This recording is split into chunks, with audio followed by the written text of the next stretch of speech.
Hello বন্ধুরা, দেখো একটা কত সুন্দর প্লেস, সুন্দর জায়গা একটা। এই যে একটা সামনে নদী দেখছো ছোটো মতো, এই নদীটা হচ্ছে যে একটা কেটে বেরিয়ে আসা নদী, মানে কোনো বড় নদীর থেকে কেটে বেরিয়ে এসছে। তো এই জায়গাটার নাম হচ্ছে তোমার ক্ষীরপাই থেকে একটু আউটসাইডে আসতে হবে। ওই যেখানে মন্দিরটা রয়েছে আর কি, তারই অপোজিট সাইডে পাশে।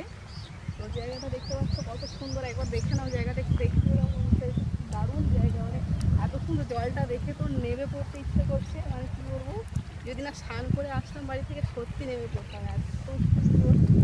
মানে আমি বর্ণনা দিতে পারছি না, আমি এরকম জায়গা সত্যি বলছি খুবই কম দেখেছি। মানে আমি তো এমনিতে খুব একটা কোথাও যাই না, আমার কাছে জায়গাটা কিন্তু ভীষণ ভালো লাগছে, তাই আমি এতবার করে বলছি কথাটা। এটা তো একটু স্নান করছে এই জলটাতে, একজন কাকু স্নান করতে নেমেছে, সেই একজন কাকু তাই না, আচ্ছা ওইখানেও একজন স্নান টান করছে অনেক দূরে, যাই হোক। তো দেখো আশপাশটা একটু ঘুরিয়ে দেখিয়ে দাও, জায়গাটা খুব সুন্দর আছে, দারুণ জায়গা, পিকনিক স্পট হতে পারে, খুব সুন্দর। মানে মনে হচ্ছে সম্ভবত এখানে পিকনিক করে। ওই যে পাশেই রয়েছে শ্মশানটা, দেখতে পাচ্ছ, দারুণ লাগছে, দারুণ। মানে সব কিছুর জন্য, শুধু পিকনিক স্পটের জন্য নয়, ঘোরার জন্য ভীষণ ভালো একটা, বিশেষ করে এটা যদি একটু বিকেল টাইমে আসো ভালো লাগবে, আশা করি তোমাদের। সুন্দর জায়গা, মানে এত রোদেতে গরমে